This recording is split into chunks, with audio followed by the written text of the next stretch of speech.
Un client refuse de vous payer, que faire légalement pour recouvrer sa créance? Dans cette vidéo, je vais vous montrer ce que vous devez exactement faire face à un débiteur de mauvaise foi. Je suis Soukoro Mekensol, juriste spécialisé en droit des affaires. Éco-juridique, la voie de la justice. Un entrepreneur sénégalais, appelons-le Mamadou, dirige une petite entreprise de fourniture de matériel informatique à Dakar. Un jour, une société lui commande 20 ordinateurs portables pour équiper ses bureaux. La commande est claire, la facture est établie et Mamadou livre les ordinateurs. Le montant total de la facture est de 4 millions de francs CFA, payable dans un délai de 30 jours.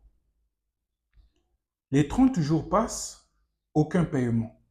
Mamadou appelle le client répond: ne vous inquiétez pas, nous allons payer bientôt.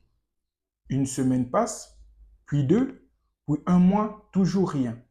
Mamadou commence à s'inquiéter, car cet argent représente une grande partie de la trésorerie de son entreprise. Nous voilà en face d'un cas très fréquent dans le monde des affaires. Mais il faut garder son calme, rester pacifique. Essayez de relancer le client, soit par appel téléphonique, soit par SMS. S'il ne réagit toujours pas, effectuez une mise en demeure par huissier. Elle est très importante car elle formule la demande de paiement, fixe un délai précis et annonce les poursuites judiciaires. Plusieurs débiteurs payent déjà à cette étape. Et si malgré la mise en demeure, le client ou débiteur ne réagit toujours pas, je vous conseille de regrouper tous les documents qui prouvent qu'il vous doit de l'argent, aller auprès du juge et effectuer une demande de saisie conservatoire. Cette saisie conservatoire permettra d'immobiliser les biens du débiteur ou du client, parce que face à ce genre de client de mauvaise foi, rien n'exclut qu'il organise son insolvabilité.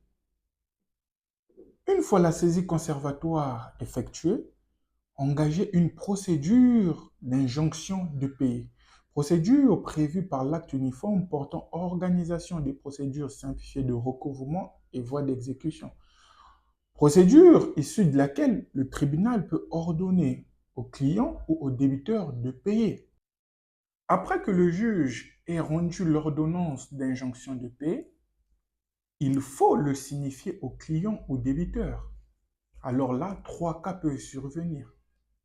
Dans le premier cas, il fait opposition et l'affaire devient un procès classique. Audience, débat contradictoire, jugement. Dans le second cas, le client ou débiteur paye directement et c'est ce que nous recherchons. Nous voulons qu'il nous paye. Et dans ce cas, la procédure s'arrête et les saisies conservatoires sont levées.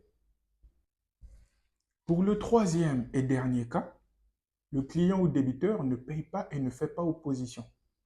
Alors là, l'ordonnance d'injonction de payer devient définitive. Vous allez au greffe pour obtenir la formule exécutoire.